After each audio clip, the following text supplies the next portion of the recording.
suis né à Dakar. Je suis né à l'hôpital principal de Dakar. Et ensuite, j'ai vécu dans le bâtiment qu'avait fait construire mon père, qui était professeur de médecine tropicale dans le service de santé des armées, dans un bâtiment qui s'appelle l'Orana, qui pendant 50 ans s'est occupé de la nutrition tropicale, juste en face de l'Institut Pasteur de Dakar et de l'hôpital Le Dantec. Donc mon destin était tout trouvé, puisque la maison dans laquelle nous vivions était dans le bâtiment même de l'Orana. Donc je vivais au plateau à Dakar, donc en face de la plage de Lens-Bernard. Donc j'avais gardé des souvenirs très attachants. Et après être parti au Sénégal avec une période d'adaptation en France qui était compliquée, parce que la vie était tellement belle là où nous étions, la chance a fait que on m'a demandé de m'occuper d'une unité de recherche de l'IRD au Sénégal il y a maintenant 12 ans.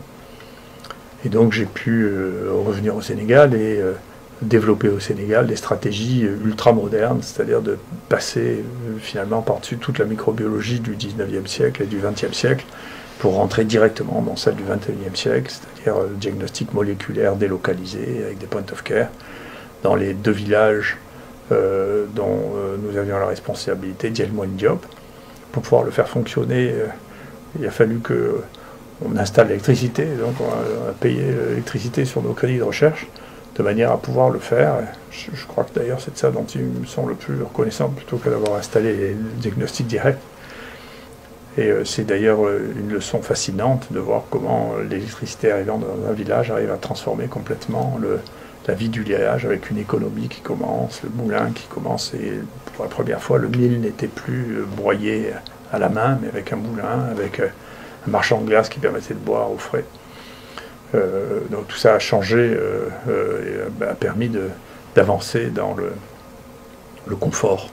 Et puis nous avons installé, grâce à des aides de la Fondation Mérieux et de l'IRD et du ministère des Affaires étrangères, le premier appareil de type Malditov en Afrique à l'hôpital principal, qui permet de faire du diagnostic rapide, et ça nous a donné beaucoup de leçons aussi sur la tropicalisation de ces machines, parce que c'est pas aussi simple que ça, c'est pas aussi simple d'avoir du service après-vente quand on est très loin et qu'il n'y a pas tous ces services. Tout ça nous a beaucoup appris. En même temps, on a développé avec nos collègues sénégalais, et grâce à la promotion de mon ami Cher Sortna, qui était ingénieur quand je suis arrivé, qui est maintenant directeur de recherche et qui dirige cette unité avec beaucoup de dynamisme, en association avec Philippe Parola, qui est maintenant le chef de cette unité ici à Marseille.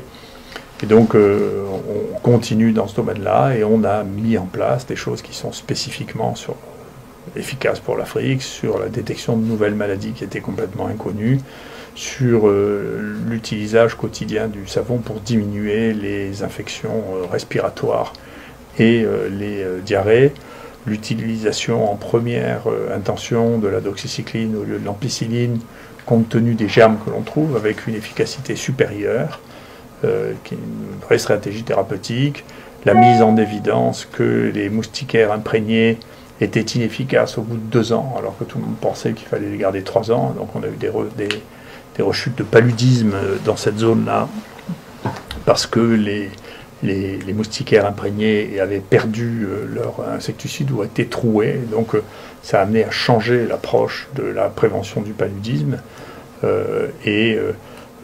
Donc on a découvert de nouvelles maladies infectieuses et de nouvelles manières de transmettre les choses. Maintenant, mon message aux Africains, c'est pour le coronavirus, on est en train de voir qu'il y a l'Afrique sous-tropicale est relativement, pas entièrement, mais relativement protégée par rapport aux autres pays du coronavirus actuel.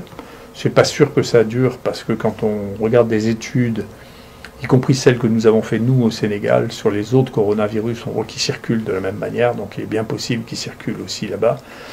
Et il est possible aussi qu'il y ait une espèce de protection qui pourrait être due à l'écosystème africain particulier. Et parmi ces éléments de cet écosystème, bien sûr, le fait de la prise de beaucoup d'antipaludiques.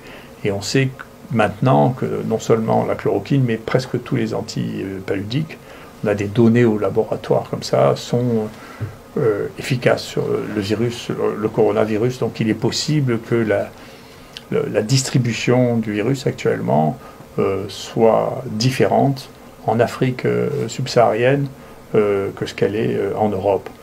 Nous ici, comme vous le savez peut-être, on a commencé un traitement avec 2 molécules de base, l'hydroxychloroquine et l'azithromycine.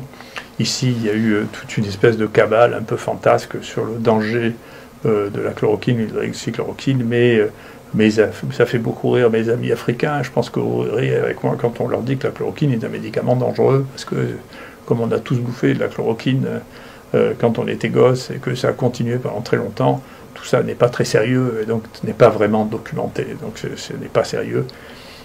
Donc je continue à penser que ça a une efficacité qui n'est pas peut-être totale. Nous, on trouve que ça marche mieux si on l'associe à l'azithromycine, qui est un médicament de base de toutes les pneumopathies. Et donc, c'est le point où nous en sommes maintenant. On a aidé nos amis, et en particulier notre ami Cher, à pouvoir développer des tests sur place en Afrique. C'est de la PCR. On a maintenant 3 sites dans lesquels on peut faire de la PCR facilement. 4 sites, pardon. On peut faire de la PCR facilement.